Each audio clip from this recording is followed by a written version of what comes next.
Hello everyone. तो कैसे हैं आप सब। स्वागत है आज की नई वीडियो के अंदर। एपिसोड की स्टार्टिंग पिछले एपिसोड से ही होती है जहां जियांग ने एल्डर को वो गोल्डन फ्रूट दिया था, जिसके बाद हम देख पाते हैं कि एल्डर पूछते हैं कि तुमने इसे कहां से हासिल किया। एल्डर आप इसे गिफ्ट की तरह रखे और हमारा लिंगडान पवेलियन अभी स्टार्ट हुआ है तो इसकी मदद से हम नए लोगों को रिक्रूट कर सकते हैं। वो एल्डर बोलते हैं कि बिल्कुल तुमने सही कहा। हम देख पाते हैं कि गोल्डन फ्रूट की बात पूरे के पूरे वुहू सिटी में फैल चुकी थी और तरह तरह के लोग वहाँ आने के लिए रेडी हो चुके थे। सब कुछ एंसेस्टर और जियांग ऊपर छत से देख रहे थे और वो लोग बात करते हैं कि एल्डर आपने बिल्कुल सही कहा था, गोल्डन फ्रूट को पाने के लिए बहुत लोग आएंगे। आखिरकार गोल्डन फ्रूट एक ऐसा अल्केमी मेडिसिन है जिसे पाने के लिए हर कोई चाहता है। इस रिक्रूटमेंट का इंचार्ज कौन बनने वाला है। तभी वहाँ पे हम एक आदमी को देखते हैं जो आते साथ ही बोलता है कि तुम लोग बाहर और लिंगडान पवेलियन वालों मुझे तुमसे बात करनी है। अपना ये जो पवेलियन का नाम है इसे अभी के अभी बदलो, मुझे ये बिल्कुल भी पसंद नहीं है। तभी जियांग बोलता है कि बुढ़े तुम हो कौन, हमारे डैन पवेलियन के नाम में तुम्हें ऐसा क्या गड़बड़ी दिख रही है। वो पर्सन अपना इंट्रोडक्शन देते हुए बोलता है कि मैं हूँ डैन किंग।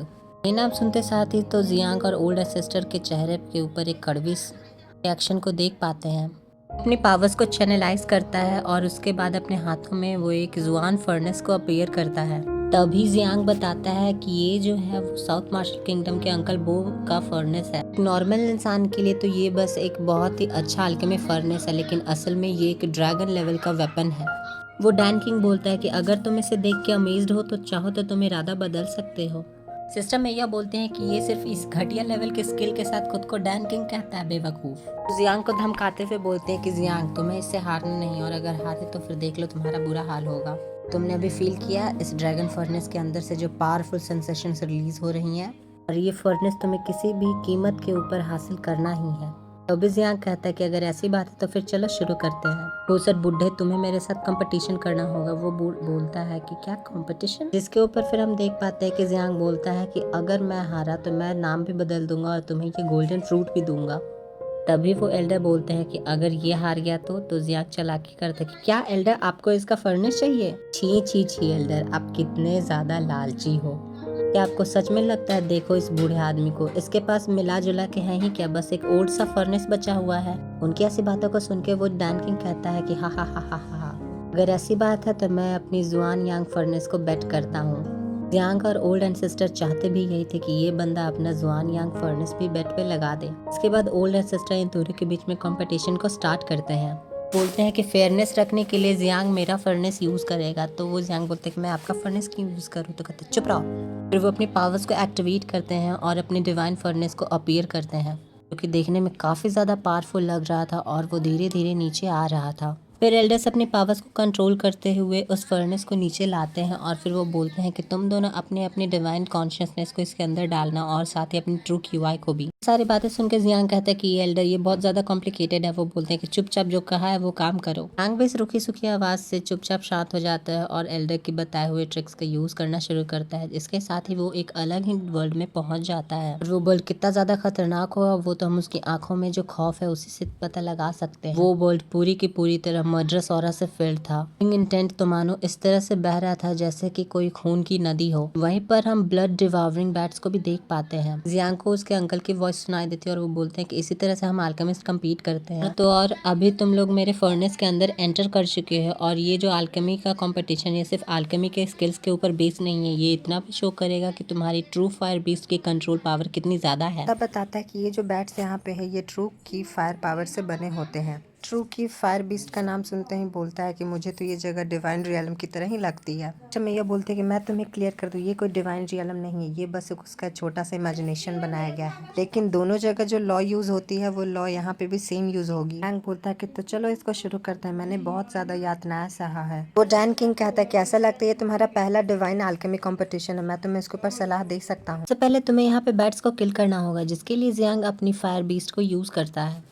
हमने पिछले एपिसोड्स में देखा था जब जियांग फर्स्ट अटेम्प्ट देने के लिए गया था डिवाइन रियलम में। बोलता है कि बाईफेंग बाहर आओ। बाईफेंग वहाँ बाहर आते ही जोर जोर से अपनी पावर का नमूना दिखाने लगता है और चीख चीख कर ये साबित करता है अपनी डोमिनेंस को। वो डैन किंग भी शॉक्ड होते हुए बोलता है कि तुमने कितनी तैयारी की थी इस चीज के लिए, तुम्हारी ट्रू क्यूआई पावर तो बहुत ही ज्यादा थिक लग रही है, अगर ऐसी बात है तो मैं भी पीछे नहीं हटूंगा। उसके बाद वो अपनी डिवावरिंग बैट को यूज करते हुए जियांग के ऊपर अटैक कर देता है। वहीं पर बाईफेंग भी अपनी फायर पावर का यूज करते हुए एक फायर बॉल क्रिएट करने लगता है। जिसके बाद वो उस फायरवॉल को बड़ी ही तेज रफ्तार से डैन किंग की ओर फेंक देता है। वो डैन किंग भी खुद को प्रोटेक्ट करने के लिए अपने चारों तरफ एक बैरियर शील्ड का यूज करता है, जिसके बाद वो बोलता है कि हेवन एंड अर्थ की पावर को कंट्रोल नहीं किया जा सकता है, क्योंकि उसके हिसाब से बिल्कुल सही नहीं। इसी के साथ वो अपनी पावर्स को अनलीश करता है और जियांग की ओर बढ़ना शुरू कर देता है। ही नहीं, वो अपनी मेडिसिन बैट का भी यूज करने के रेडी होता है, जिसके लिए वो अपनी पर्पल लाइटिंग फ्लैश नाम की एक टेक्निक का यूज करता है, जिस वजह से हम वहाँ पे देख पाते हैं कि बहुत सारे मेडिसिन बर्ड्स वहाँ पे अपीयर हो जाते हैं।